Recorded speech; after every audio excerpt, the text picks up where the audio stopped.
우리는 상식적으로 우리 몸 밖에 나와는 무관한 세계가 시간과 공간 속에 존재하고 있고 그 세계 속에 우연인지 필연인지는 모르지만 아무튼 내가 이 몸을 받아가지고 세상에 태어나서 죽어가고 있다.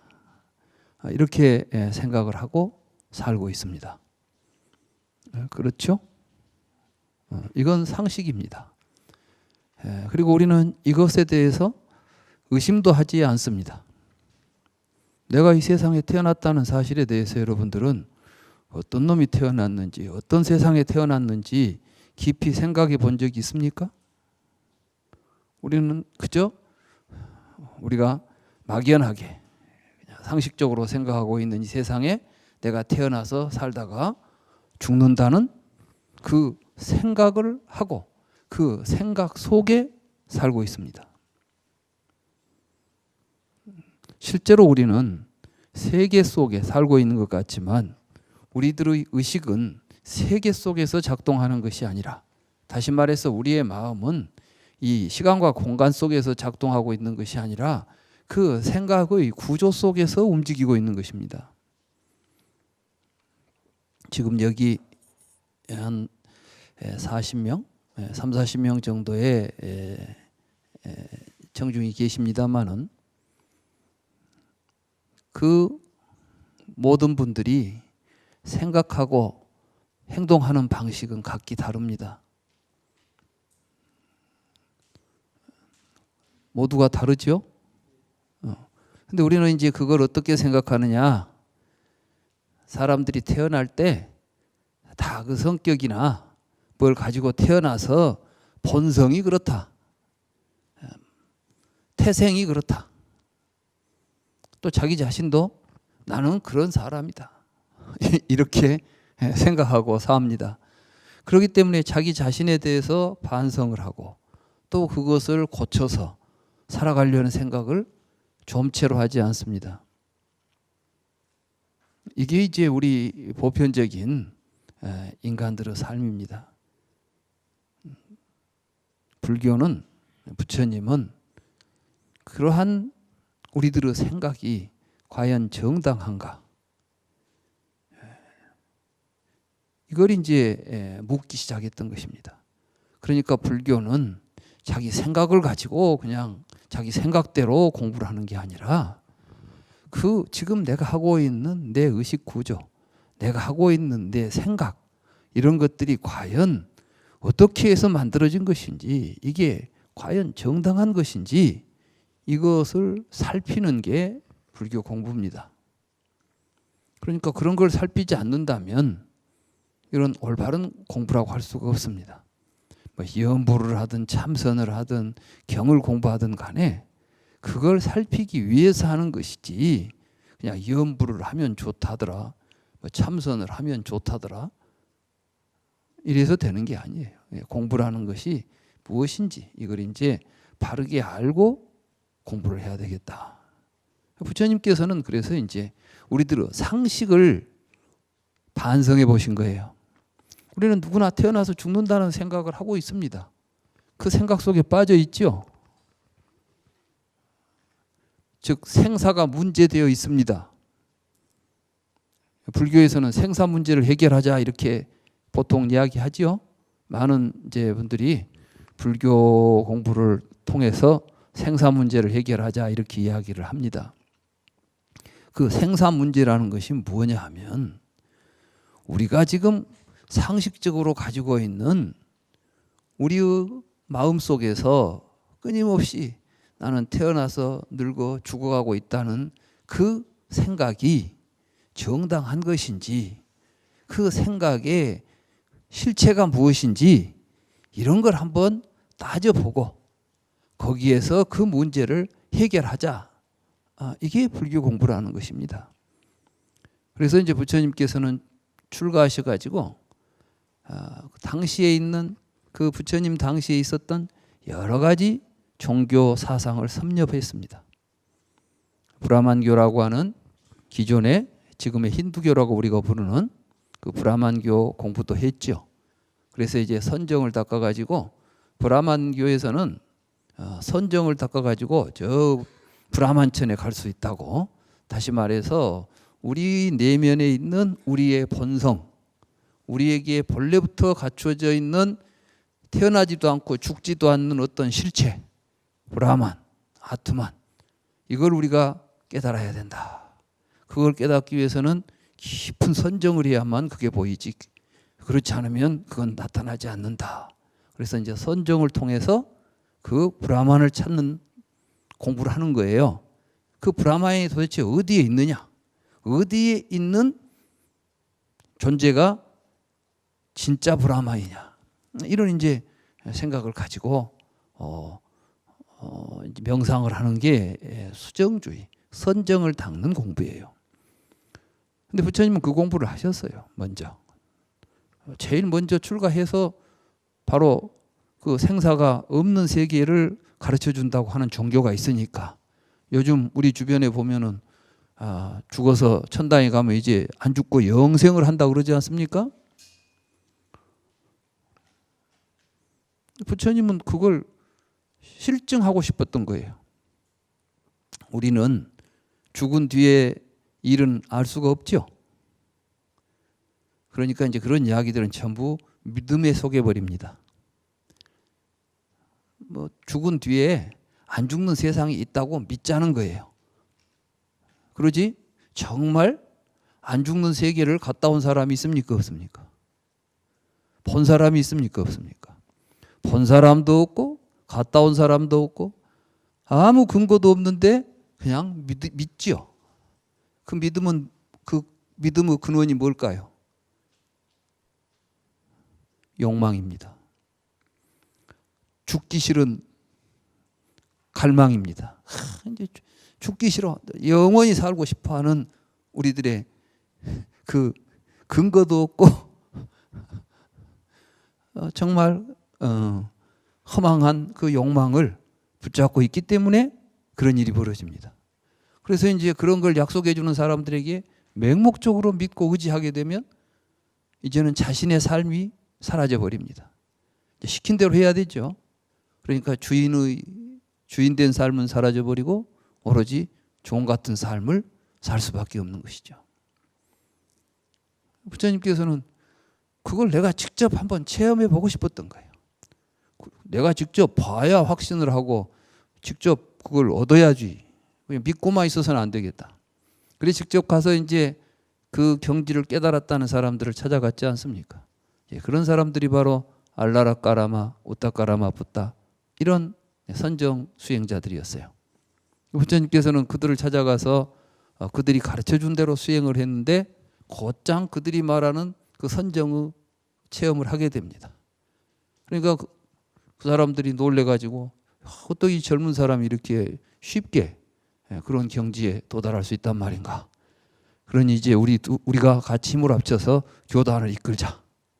그러니까 이제 그 브라만교 큰 교단이 있는데 그 교단의 교주로 모시겠다. 부처님한테 이런 제안을 합니다. 불경에 보면 이제 알라라 까라마가 그렇게 이야기하고 우따까라마 붓다도 바로 부처님에게 그런 제안을 합니다. 그런데 부처님께서는 지금 큰 교단에 뭐 교주되는 게 목적이 아니에요.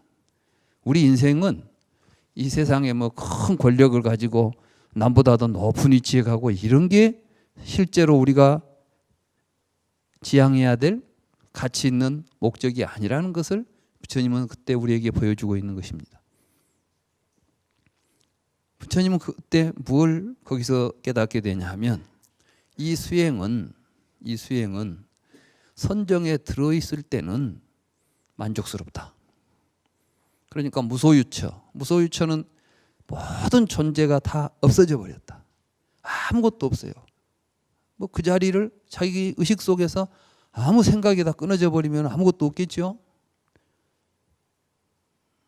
그 선정을 체험하고 나와서 이런 것이냐 이렇게 물으니까 그렇다고 그럽니다.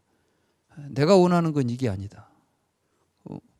부처님은 왜 거기에서 만족하지 못하셨을까요? 이 선정이라고 하는 것은 선정에 들어있을 때는 조용한데 나오면 달라진 게 없어요. 여러분들이 어디 산에 가서 조용히 좀 수행 좀 하고 와야 되겠다. 그리고 가서 며칠 동안 앉아 있으면 마음이 조용해지고 좋지요. 내려와서 한나절만 지내면 달라진 게 없어. 이건 뭔가 지금 제대로 된 게 아니죠. 내가 원하는 것은 항상 된 거예요. 항상 된 거. 내가 그 자리에 가게 되면 이제 그 자리를 항상 그 자리에서 떠나지 않고 그 자리를 지킬 수 있는 거예요. 그런 수행을 해야 되겠다. 그래서 이제 부처님은 이건 아니다. 그리고 이제 버리고 또 우따까라마 붓다를 찾아가서 우따까라마 붓다에게 가니까 비유상, 비무상처라고 하는 선정이 있다. 이 선정을 닦아서 거기에 머무르게 되면 그게 바로 브라만을 보는 자리고 이제 생사가 없는 자리다. 그 자리를 또 선정을 통해서 도달합니다. 똑같았어요. 나와 보니까 그 선정에 있을 때는 만족스러운데 선정에서 나오면은 조금 더 달라진 게 없습니다. 그래서 부처님께서는 이제 고행주의를 택하게 됩니다. 그 당시에는 부처님 당시에 인도 사회에는 이런 브라만교가 사실은 허망하다, 거짓이다. 뭐 선정을 해가지고 어디 도달하면 생사가 없는 경지에 도달한다는 것은 그것은 사실은 실체가 아니다, 실제가 아니다. 이런 이제 생각을 가지고 우리의 우리는 몸과 마음이 결합되어 있다. 다시 말해서 정신과 육체가 결합되어 있는 것이 우리들의 존재다. 그런데 우리의 이 몸과 마음 중에 근본적인 것, 보다 본질적인 우리 자신은 정신, 마음이다. 이 정신, 마음은 본래 그 자체로서 만족스럽고 온갖 지혜와 공덕이 가득 차 있는 것인데 이 몸이 붙어가지고 몸 때문에 고통을 겪고 있고 몸 때문에 생사를 겪고 있다. 그렇기 때문에 고행을 통해서 이 몸뚱이를 정신으로부터 분리시켜야 된다.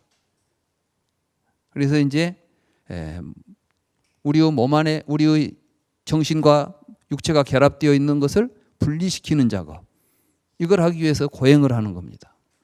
그러니까 이제 고행을 하면 우리의 몸에 있던 까르마, 업이 소멸돼 가지고 업이 다 사라져 버리면 저절로 몸하고 마음하고 정신하고 육체가 분리가 된다는 거예요. 참 이론이 그럴듯하지요. 이런 걸 보고 이론이라고 그래요. 이론은 우리가 여러 가지로 만들어낼 수가 있어. 근데 문제는 뭐냐면 그 이론이 사실이냐 아니냐 문제는 해봐야 하는 거예요. 그래서 부처님께서 이제 해보신 거예요. 악업을 짓지 않아야 돼. 그러니까 업을 짓지 않기 위해서 되도록이면 행동을 안 하죠. 이제 뭐 틈만 있으면 먹고 앉아서 단식을 하고 고행을 하고 갖가지 고행을 하면서 그 수행법에 맞춰서 수행을 해보시니까 결론이 어떻게 나오느냐. 몸만 고달프지 달라진 게 없어요.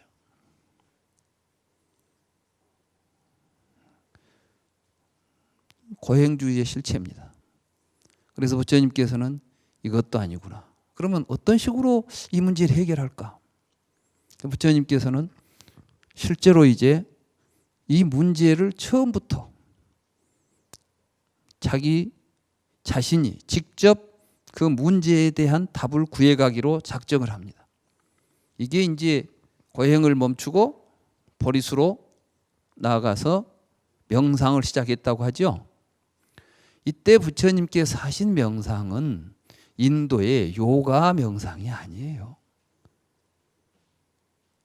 근데 요즘 우리 주변에는 명상이라고 하는 것이 전부 그 요가 명상하고 이제 뒤섞여 가지고 이게 무슨 불교의 선정 수행인지 아니면 인도 요가인지 아주 애매하게 돼 있죠. 그래가지고 요가에서 하는 이야기들이 전부 이제 불교화가 돼가지고 마치 불교인 것처럼 지금 수행 우리들의 불교 수행이라는 이름으로 이제 유행을 하고 있습니다. 그런데 실제로 부처님께서는 보리수 아래 가셔서 고요히 앉아가지고 마음을 한 곳에 모읍니다. 이걸 보고 이제 삼매라고 그래요. 사마디. 부처님도 이때 이 삼매는 브라만교에서 말하는 삼매하고는 좀 격이 틀립니다. 부처님께서는 이제 문제에 집중하기 위해서 삼매를 하는 거예요. 그러니까 늙어 죽음이란 무엇인가라는 문제를 놓고 그 문제에다 온 정신을 쏟아붓는 거예요. 도대체 내가 늙어 죽는다는 현실은 무엇인가? 그러니까 뭔가 늙어 죽음이라는 현상 앞에는 반드시 뭐가 있어야만 늙어 죽음이 있어요. 태어남이 있어야만 늙어 죽음이 있다고 하는 사실이 명백하게 의심의 여지 없이 확신하게 자기에게 체험되는 거예요. 그래. 뭐가 늙어 죽는다는 사실 앞에는 반드시 뭐가 있어야 돼요. 무엇이 있어야만 늙어 죽는다는 사실이 나타납니까? 생이 있어야만 노사가 있겠구나. 그러니까 생사라는 것은 우리가 알고 있는 그냥 부모님한테서 태어나가지고 늙어 죽는 걸 우리는 생사라고 생각합니다. 그런 이야기가 아니라 지금 내가 느끼고 있는 이 죽음이라는 문제의 발단, 이것의 원인, 근거는 무엇이냐? 태어납니다. 태어난다는 사실은 무엇을 전제로 하고 있느냐? 무엇이 근거가 있어야 어떤 근거에서 태어난다는 현상이 나타나고 우리가 태어난다는 말을 할 수가 있겠느냐? 그때 부처님께서 깊은 명상을 통해서 이게 이제 불교 명상입니다. 그러니까 우리가 불교 수행을 통해서 명상을 한다고 할 때는 이렇게 부처님께서 했던 그러한 수행의 방법에 따라서 우리도 그것을 그대로 실천해 가는 것이 바른 불교 수행법인 것이지, 이런 건 제껴버리고 다른 식으로 또 수행을 이야기한다면 이건 정당한 수행일 수가 없는 것입니다. 부처님께서는 이제 노사는 왜 있는가? 생 때문에 노사가 있다. 생은 왜 있는가? 유 때문에 생이 있다. 이렇게 이제 말씀하십니다. 그때 이 유라는 것은 이 연기를 우리가 통찰해 보면 우리들의 상식하고 다른 이야기를 하고 계세요. 부처님께서는 생은 왜 있는가? 태어남이란 왜 태어남이 있죠? 부모가 있으니까 태어났지 뭐. 우리는 상식으로 생각하면 여러분들은 나의 태어남의 근거를 어디다 두고 있습니까? 부모님한테 두지 않아요. 그런데 지금 연기법에서는 부모님한테 두고 있습니까? 부처님이 12연기를 통찰하시는 가운데 부모님이 있으니까 태어났다. 그래서 내가 늙어 죽는다. 그러면 내가 태어나서 늙고 죽는 문제는 내 문제입니까? 부모 문제입니까? 예? 그 문제는 내가 해결할 수 있어요, 없어요? 아니, 부모가 나를 낳았는데 그 부모가 낳아놓은 내가 죽는다면 그 내 생사 문제를 내가 책임질 수 있어요? 이제 어쩔 수 없지. 나는 부모로부터 태어났으니까 어차피 죽을 수밖에 없어. 이건 문제 해결이 되지도 않아요. 이런 사고를 해가지고는. 근데 부처님께서는 지금 살고 있는 나의 존재, 태어난 나의 존재가 실제로 부모님이 낳아준 내가 아니에요, 사실은. 여러분들은 부모님이 낳아준 몸뚱이는 지금 자취도 없이 사라져 버렸습니다.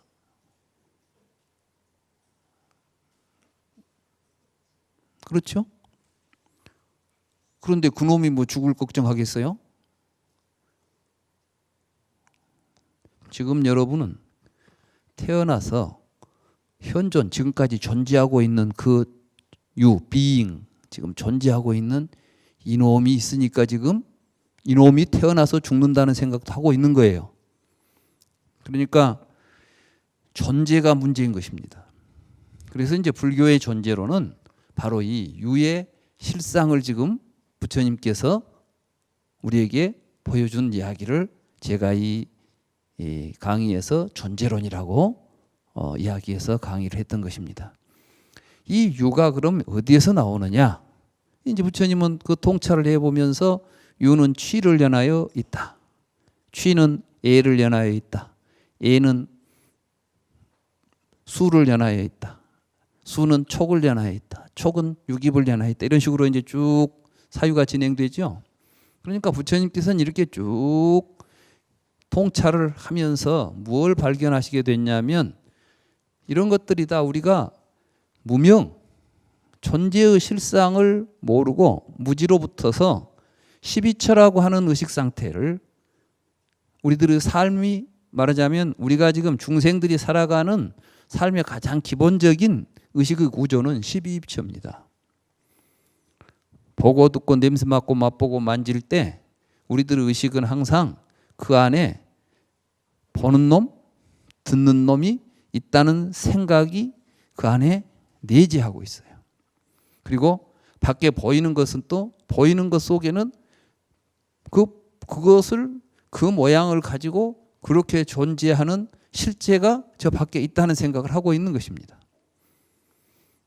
이러한 두 개의 잘못된 의식 구조로부터서 중생들의 존재의 세계가 벌어지고 있구나. 이걸 부처님께서는 일체는 12입처다. 이렇게 말씀하신 거예요. 그런 그 12입처로부터서 식이 발생해가지고 그 식이 발생하게 되면은 느낌이 일어나게 되고 접촉을 하게 되면 느낌이 일어나게 되고 그 느낌 중에서 우리가 원하는 것들을 갈망하고 취해가지고 존재화시키고 있다. 이게 우리가 말하는 존재들입니다. 그렇기 때문에 부처님께서는 이 세상에 있는 세간, 우리가 모든 존재들의 세계는 사실은 의식이 있고 살아있고 의식이 있는 생각이 있는 한 길 몸속에서 벌어지는 세상이다. 생사의 세계는 여러분들의 의식 속에서 벌어지고 있는 생각 세계인 것이지 이 바깥 세상에 생사의 세계가 있고 그 생사의 세계를 떠나가면 생사가 없는 세상이 또 있는 것이 아니라는 거예요. 그러니까 이제 전에 제가 이 존재론을 이야기할 때 어떤 선인이 신선이 어떤 천신이 찾아와 가지고 걸어서 세상의 끝에 갈 수가 있습니까? 이렇게 물었을 때 부처님께서는 걸어서는 세간의 끝에 갈 수가 없다. 그렇지만 세간의 끝에 가지 않고서는 괴로움에서 벗어날 수가 없다. 그렇다면 그 세간은 어떤 세간인가? 나는 항상 생각이 있고 의식이 있는 살아있는 한길 몸속에 있는 세상을 이야기한다. 이 몸속에 있는 세상에서 생사도 벌어지고 거기서 열반의 세계도 나타나는 것입니다. 그런 이야기들이 지금까지 했던 이야기인데 이런 이야기들을 이제 간단히 좀 정리하면 이렇게 볼 수가 있습니다. 여기 이제 310쪽에 보시면 쌍유타 니까야 록가라고 하는 경이 나옵니다. 비구들이여 어떤 것이 세간의 집인가? 이제 불교에서 세간은 고와 이제 괴로움하고 같은 의미를 갖습니다. 그러니까 이제 세간은 괴롭기 때문에 세간을 벗어나야 되죠. 그래서 출세간, 그럼 이건 이제 열반인 것이죠. 그래서 우리들에게 이 괴로운 세계는 생사의 세계고 생사의 세계는 존재로부터 말미암은 세계죠. 유가 있으니까 생사가 있지 않습니까?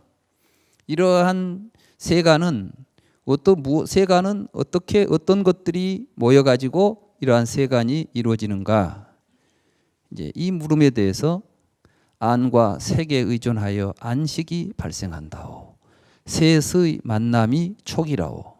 촉에 의존하여 수가, 수에 의존하여 애가, 애에 의존하여 취가, 취에 의존하여 유가, 유에 의존하여 생이, 생에 의존하여 노사와 우비고뇌가 함께 있다오. 이것이 세간의 집이라오. 그러니까 이제 우리들이 나라는 생각이 들어있는 그런 지각 활동을 하게 되면 내가 밖에 있는 세상을 본다. 안에 있는 내가 밖에 있는 세상을 본다. 이렇게 이제 생각하고 사는 게 중생들이잖아요. 우리들은 전부 나와 세상을 둘로 나누어 놓고 보지 않습니까? 안팎으로. 그래서 이걸 보고 내 입처, 외 입처 이렇게 부르는 겁니다. 이런 의식 상태를 가지고 살아가게 되면 이것들에 대해서 우리들이 분별하게 돼요. 그 모든 분별이 사실은 우리들의 이제 무지와 욕탐에 의해서 일어나는 것인데, 이렇게 분별이 일어나게 되면 그 분별이 일어난 상태에서 우리가 이런 경험을 할 때 이걸 촉이라고 부르는 것입니다. 그럼 이런 촉이 일어나면 이 촉에 의존해서 수가 있다. 그러니까 이 촉은 내용은 우리들이 전부 세상을 보면서 좀 다르게 느끼고 사는 이유가 뭐냐면 여러분들이 지금까지 형성해 놓은 의식의 세계가 각기 다르기 때문에 그래요. 똑같은 것을 보고도 어떤 사람은 기쁨을 느끼고 어떤 사람은 고통을 느낀다는 말씀이죠. 이런 것들을 수라고 그래요. 수. 이 수에 의존하여 애가 생긴다. 이제 여러분들은 이제 좋은 기분을 느끼게 되면 그걸 또 갈망하게 됩니다. 뭐 맛있는 음식을 먹으면 또 먹고 싶죠? 여러분들에게 어떤 기쁨이 여러분들에게 기쁨을 주는 어떤 경험을 하게 되면 그 경험을 또 하고 싶어 하죠. 이런 걸 애라고 그래요. 애. 갈망.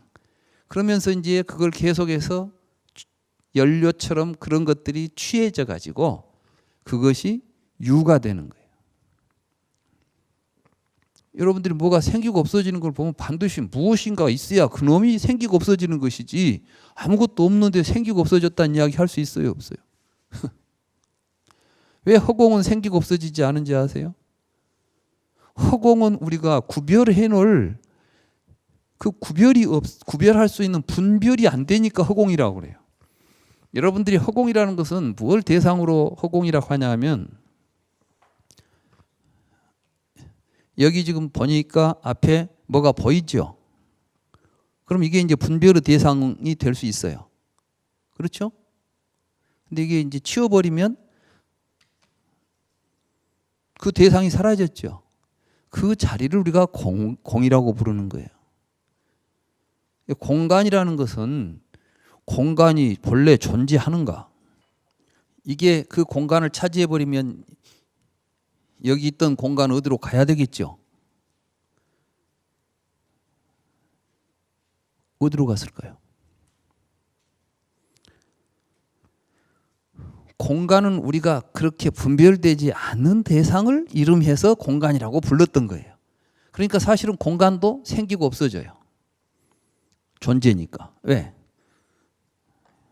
전에 빈 공간이 있었는데 누가 거기다 집을 지어버렸어. 그러면 그 공간이 없어졌다 그러죠. 누가 집을 허물어 버렸어. 그럼 공간이 생겼다고 말해요.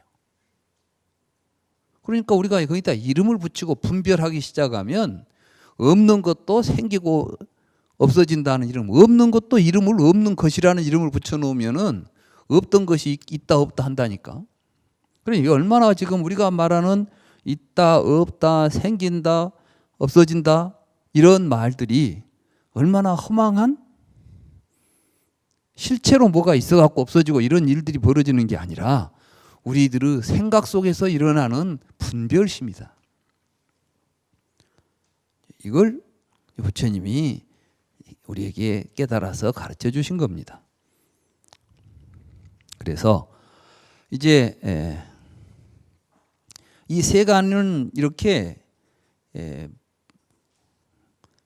12입처에 의존해서 살아가는 중생들에게 분별심이 발생해가지고 그 분별심에 근거해서 의지해서 우리가 경험을 하고 살아갈 때 애취유가 생기고 그 애취유에 의해서 세간이 나타나면 우리는 그 세간 속에서 고통을 느끼고 있는 것이다. 이런 이야기를 지금 이 쌍윗단 니까야 록과라는 경에서 하신 것입니다. 그래서 이제 자바함경에 또 보면 그 다음 페이지입니다. 시각 활동과 형색을 의지하여 시각 분별이 발생한다. 이들 셋의 만남이 대상 접촉이다. 대상 접촉에서 느낌, 생각, 의도가 함께 발생한다. 이 네 가지 무색음과 시각 활동과 형색, 이것들을 사람이라고 부르고 이것들에서 사람이라는 관념을 만들고 중생, 나라, 마토사, 마나바, 사부, 복가라, 기바, 선두라는 관념을 만든다. 여기서 이제 나라라는 것은 이것도 사람이라는 말을 산스크리트로 표현할 때 나라라고도 하고 우리가 사람을 인간, 사람 이런 식으로 부르잖아요. 이름이 틀릴 뿐이지 동일한 사람을 표현하는 말들이에요. 그 마투사, 마누사 이것도 인간이란 뜻입니다. 마나바는 이제 젊은 청년이란 뜻입니다. 사부, 복가라, 뿌드갈라 이것도 이제 사람이란 뜻이고 기바라는 것은 수명, 선두, 자나 이런 모든 인간에 관계되는 모든 언어들은 우리는 마치 정신이 있고 뭐가 있고 이런 이야기를 하지만 그것들은 전부 12처에서 연기한 이러한 오온을 가지고 우리가 거기다가 이름 붙여놓은 개념, 이름에 지나지 않는 것이다. 그리고 이와 같이 말한다. 내가 눈으로 형색을 보고 내가 귀로 소리를 듣고 내가 코로 냄새를 맡고 우리는 전부 여러분들이 하면 전부 내가 했다 그러죠. 내가 봤다, 내가 들었다 이런 생각을 전부 해요. 그러면 보는 놈은 나고 보이는 것은 대상이죠. 이런 기본적인 나라는 생각이 일어나는 구조를 부처님은 지금 쭉 우리에게 설명해 준 것입니다. 그리고 또 이와 같이 말합니다. 이 존재하는 이름이 이러하고 성은 이러한데 이렇게 먹고 이렇게 고락을 받고 이렇게 장수하고 이렇게 오래 살고 수명은 이러했다. 그러니까 우리가 누구 이야기를 하면 그 사람은 이름이 누구 아무개는 언제 어디서 태어나가지고 몇 년을 살다가 어떻게 잘 먹고 잘 살다가 갔다 아니면 괴롭게 가난하게 살다가 갔다 이런 이야기를 하지 않아요. 이런 이야기는 전부 마치 태어나서 죽는 어떤 실체가 있어가지고 이름을 가지고 있는 존재가 실체가 있어가지고 살다 죽어간 것처럼 이야기하지만 이 모든 이야기의 근거는 12처에서 출발하고 있다. 이런 이야기를 하시는 거예요 지금. 비구들이여 이것은 관념이고 기억이고 언설이다. 그러니까 이것은 우리들이 기억된 것만 가지고 우리는 말하고 있어요 사실은. 여러분들이 나에 대해서 자기 자신에 대해서 이야기하라 그러면 여러분들은 전부 여러분들이 기억한 것만 가지고 나라고 그래요. 기억이 없어져 버리면 나도 사라지는 겁니다. 부처님은 신비한 없는 우리가 볼 수도 없는 세계를 이야기하고 있는 것이 아니라 우리는 뻔히 보고 있으면서도 알아차리지 못한 이야기를 부처님은 보아라고 우리에게 알려주는 거예요. 그러니까 부처님께서 깨달아 가지고 우리가 볼 수 없는 세계를 부처님이 본 게 아닙니다. 우리도 보고 있는 세계를 부처님은 지금 우리는 보고 있지만 제대로 못 보고 있어요. 부처님은 우리가 제대로 못 본 걸 바르게 볼 수 있도록 가르쳐 주신 것입니다. 불교는 공부해 가지고 바로 그렇게 있는 그대로 바르게 보는 공부를 하는 것이 불교지 세상에 다른 사람 못 본 걸 자기만 볼 수 있는 걸 보려고 하면 안 됩니다. 그런 세계는 있지도 않고 그런 세계를 보려고 하면 이제 좀 바른 수행에서 벗어나기가 쉽습니다. 그래서 이것은 언설이다. 그러니까 참 우리가 하고 있는 건 전부 이제 말로만 되어 있는 세상이에요. 부처님은 이 기억이고 관념이고 언설이다. 이런 표현들을 많이 하시는데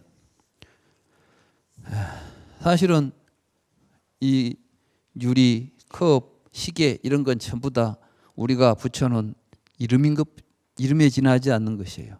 그러니까 여러분들이 그 이름을 기억해서 이름이 사라져버리면 그 존재도 사라져버리는 거예요. 관념, 기억, 이름 다 똑같은 구조를 가지고 있습니다. 이런 것들을 부처님께서는 무상하고 유의이며 의도와 소원을 인연으로 생긴 것이다 그랬어요. 그러니까 자기가 어떤 의도를 가지고 자기가 원하는 것으로서 이름을 만들어 놓고 세상을 붙여놓고 있는 것이다, 이런 이야기죠. 무상하고 유의이며 의욕과 소원을 인연으로 생긴 것, 그것이 곧 괴로움이다. 그리고 다시 그 괴로움이 생기고 또다시 괴로움이 머물고 또다시 괴로움이 사라지고 또다시 괴로움이 거듭하여 나타나 생기는 일체가 모두 괴로움이다. 우리는 그런데 끊임없이 이러한 괴로움들이 나타났다 사라지고 또 나타났다 사라지고 이게 계속 거듭되는 삶을 살고 있다는 거예요. 이걸 부처님은 괴로움이다. 이 고성제지요, 고성제. 그래서 만약에 그 괴로움을 남김없이 끊고 남김없이 토하고 욕탐을 멀리하고 없애고 그쳐서 다른 괴로움이 상속하지 않고 출생하지 않으면 이것이 정멸이고 이것이 승묘이며 남은 것을 모두 버리고 모든 갈망하는 마음이 다하고 탐욕이 없고 멸진한 열반이라고 한다. 그러니까 이제 열반이라는 것은 다른 게 아니죠. 지금 우리가 무상하고 유의인 기억과 관념과 언설로 만들어진 이 세계가 사라지는 거. 거짓된 허망한 생각들이 쉬어서 더 이상 나타나지 않고 사라지는 것이 고요한 열반이다. 그 열반을 우리가 구해가는 공부를 하는 것이 불교 공부입니다. 그래서 부처님께서는 바로 그와 같은 열반이 우리에게 가장 중요한 가치 있는 삶이다. 다시 말해서 우리는 지금 고통스러운 유의의 세계를 만들어 놓고 허망한 존재 속에 빠져서 살고 있기 때문에 그러한 허망한 유의의 존재의 세계를 벗어나는 것이 우리가 가야 될 삶의 목표이고 가치 있는 삶이다. 세상에 어떤 부귀 영화를 누리고 남보다 더 높은 지위, 많은 재산 이런 걸 누리고 사는 것이 중요한 것이 아니라는 거예요. 아무리 많은 재산을 가지고 있고 아무리 높은 지위를 가지고 있다 할지라도 그 모든 것은 다 유의이고 무상하고 괴로운 것들입니다. 그것을 붙잡고 있는 한은 결코 우리는 진정한 행복을 얻을 수가 없다. 이게 이제 부처님의 깨달음이죠. 부처님께서는 직접 태생이 가장 높은 신분을 가지고 있었고 누구보다도 빼어난 용모에 뛰어난 재능에 부족한 것이 없는 그러한 몸과 신분을 가지고 있었음에도 불구하고 결국은 우리들에게 내재해 있는 이 기본적인 괴로움들은 똑같다는 것을 깨달으신 겁니다.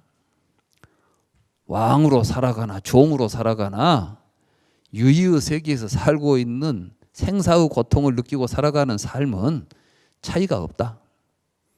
여기를 벗어나서 사는 게 진정한 우리의 삶의 목표가 되어야 한다. 이제 불교는 그런 가치를 추구하는 종교입니다. 그래서 우리가 절에서 공부하는 사람들이 절에 가가지고 기복을 하고 복을 빌고 뭐 이런 거 해주세요, 저런 거 해주세요 하는 것이 불교의 기본적인 이제 목적은 아니다. 불교를 공부하는 가장 큰 목적은 이렇게 열반이 무엇인지 생사를 떠나서 우리가 구해야 될 가치 있는 삶이 무엇인지를 정확하게 이해하고 그 삶을 살아가는 것이 부처님께서 우리에게 보여준 가치 있는 삶이다. 이런 이야기가 되겠습니다.